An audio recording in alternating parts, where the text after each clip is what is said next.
이거는 약간 통계 착시 현상이 있다고 생각을 해요. 예. 왜 그러냐면 지금 무당층이 누군가 이렇게 보면요. 지금 민주당의 지지율이 많이 높게 나오잖아요. 전체 조사에서 그만큼 민주당 성향의 지지층 또는 진보적 지지층은 표심을 결정하고 이재명 대표를 결집돼 있는 상태인 반면에 보수적 성향의 지지층들이 중도 내지는 무당파층에 많이 들어 있다는 거죠. 그러니까 그러다 보니까 이분들의 표심은 이재명 대표한테 표는 못 주겠는데 이런 성향의 분들이 아직 보수 표심은 결정하지 못하고, 즉 윤석열 전 대통령 또는 윤석열 정부에 있었던 일들, 그다음에 국민의힘이 지금까지 해왔던 것에 대해서 매우 비판적인 보수층인 거죠. 얘기하는 중도 합리적 보수층이라고 할 수 있는데, 이분들은 국민의힘도 딱히 마음에 안 들고 그렇다고 민주당에게 표를 주고 싶은 마음도 없고 그런 분들이 많이 계신 것 같아요. 그러다 보니까 상대적으로 중도층에 있어서 이재명 대표가 상대로 낮게 나오는 건데, 그런데 문제는 당내 경선을 통과해야 되는 거잖아요. 당내 경선은 일단 지지자들을 대상으로 조사가 이루어지고 보수 지지층들이 본선까지 감안한 전략적인 판단을 할 것이냐. 당연히 하겠죠. 당연히 할 것이고, 근데 지금 저희는 좀 특수한 상황이에요. 그 비상계엄 이후에 대통령이 헌법재판소로부터 탄핵을 당하고 파면을 당하는 그런 두 번째잖아요, 벌써. 거기에 대한 어떤 거부감, 그리고 그 쫓겨난 대통령에 대한 동정심, 그리고 이재명 대표에 대한 거부, 이런 것들이 다 혼재해 있는 상황입니다. 이 이성적인 판단보다는 감정적인 그런 열정이랄까, 격정, 이런 것들에 의해서 더 좌우되고 있는 그런 시기예요, 지금은. 근데 이게 좀 가라앉고 나야 제대로 된 어떤 우리 그 보수 유권자들의 표심 같은 게 드러날 거라고 보여져요.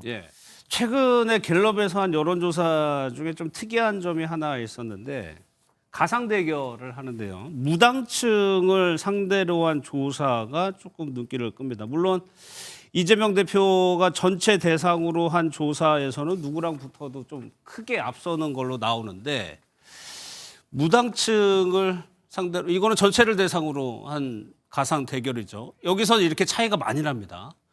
그런데 무당층을 상대로 조사를 추려보면 이렇게 조금 바뀌어요.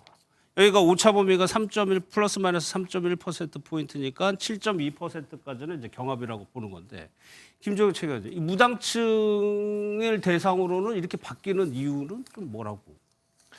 저는 이재명 대표의 취약점을 보여주는 거 아니겠습니까? 이재명 대표가 난공불락으로 보이지만 사실은 중도층 혹은 무당층에서는 윤석열 대통령도 싫지만 이재명 대표도 그에 못지않게 싫다라고 말씀하시는 분들이 적지 않아요.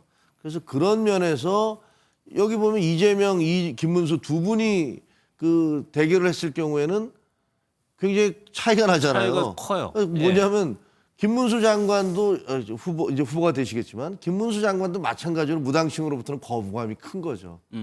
그러니까 그런 경우는 뭐 저런 결과가 나오는 거고, 나머지 분들에 대해서는 무당층이 나는 뭐 같이 못하겠다, 이재명 대표도 싫다, 뭐 이런 느낌이기 때문에 거기에 대한 반영이라고 생각합니다.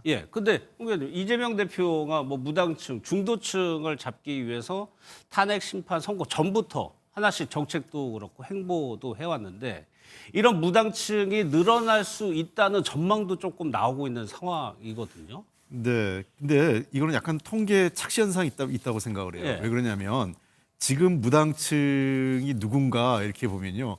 지금 민주당의 지지율이 많이 높게 나오잖아요.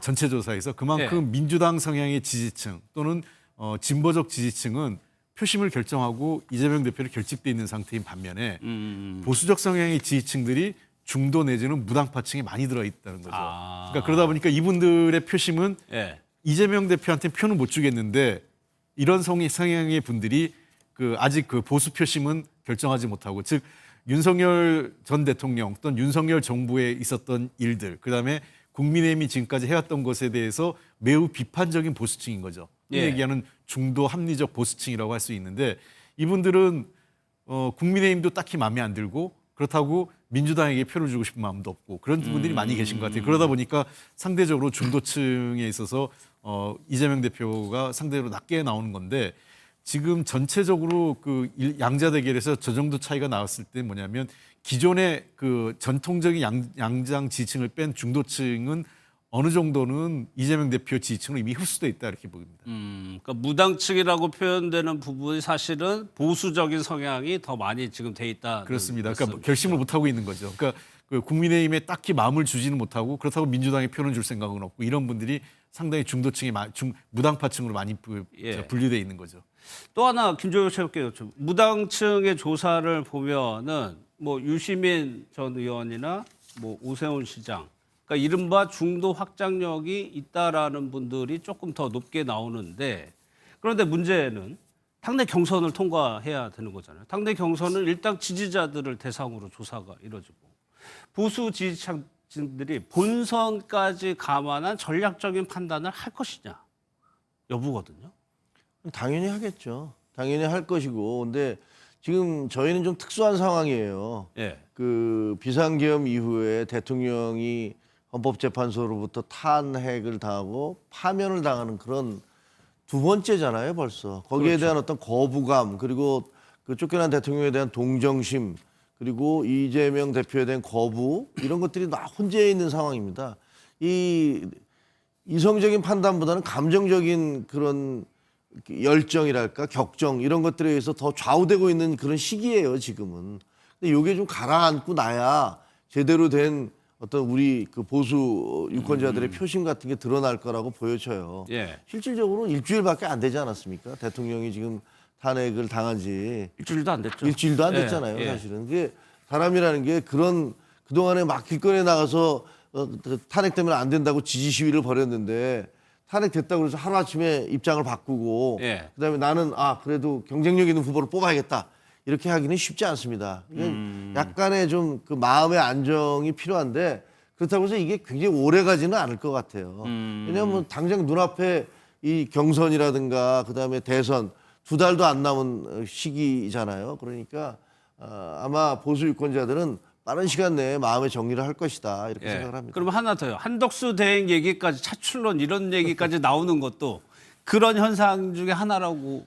그러니까 어떤 이 뭐랄까 탄핵 정국이 계속되면서 사실 보수 유권자들이 마음이 굉장히 흔들렸고 내 마음 어디다 둘지를 잘 모르겠다. 뭐 이런 생각이 있었던 거 아닙니까? 한때는 63%나 되는 지지로 압도적인 지지로 했던 그 한동훈 후보 같은 경우는 탄핵과 관련해서는 야, 그 우리 대통령하고 왜 이렇게 갈등을 빚고 있는 거야? 예. 뭐 이런 실망감이 있었던 거고 또 다른 후보들에 대해서는 야, 뽑아준들 과연 이길 수 있을까? 뭐 이런 생각이 있었으니 이런 의구심이 드니까 예. 아니면 제3의 후보가 혹시 있지 않을까라는 어떤 기대, 갈망 이런 게 한덕수 총리가 혹시 되지 않을까? 이런 네. 생각을 하는 건데 뭐 과거에 우리가 반기문 총장, 유엔 사무총장에 대해서 한번 경험해봤지 않습니까? 결코 그렇게 쉬운 일은 아닙니다. 알겠습니다. 그런데 여기에 대해서 민주당 얘기를 한번 볼게요. 박찬대 원내대표는 어제 보궐 비용의 금액을 얘기하면서 후보 내지 말아야 된다고 주장을 했는데 그 내용 보고 홍 의원님 생각 한번 들어보겠습니다. 재보궐선거의 원인을 제공한 국민의힘은 대선 후보를 낼 자격이 없습니다. 윤석열 파면에 따른 대통령 보궐선거에 무려 4,949억 4,200만 원의 비용이 소요된다는 국회 예산정책처의 추계가 있습니다. 국민의힘이 염치가 있다면 이번 대통령 선거에 후보를 내지 말아야 합니다. 그 탄핵당한 당은 자기 대선을 포기해야 됩니다. 그거는 막을 수가 없어요. 그 당시에 보수 우파진영 언론도 전부 그런 식으로 다 넘어가 버렸는데 어떻게 선거가 되겠습니까? 그 정권은 흘러가는 거지. 당이 없어지는 거지. 한 번 더 그러면. 좀 가이드라인이 됐습니까? 가뭄에 콩나듯이 옳은말을 하는 홍준표 대구시장이 작년 9월 10일 자신의 유튜브 채널에 올렸던 영상입니다. 그래서 홍 의원님 보시기에 뭐 제가 보기에는 공세적인 측면도 있는 것 같은데 어떻게 해석하세요? 그렇죠. 저야 뭐 당연히 저 민주당으로서는 저런 얘기를 할 수 있죠. 예. 왜 그러냐면 이번 탄핵에 대한 책임, 그다음에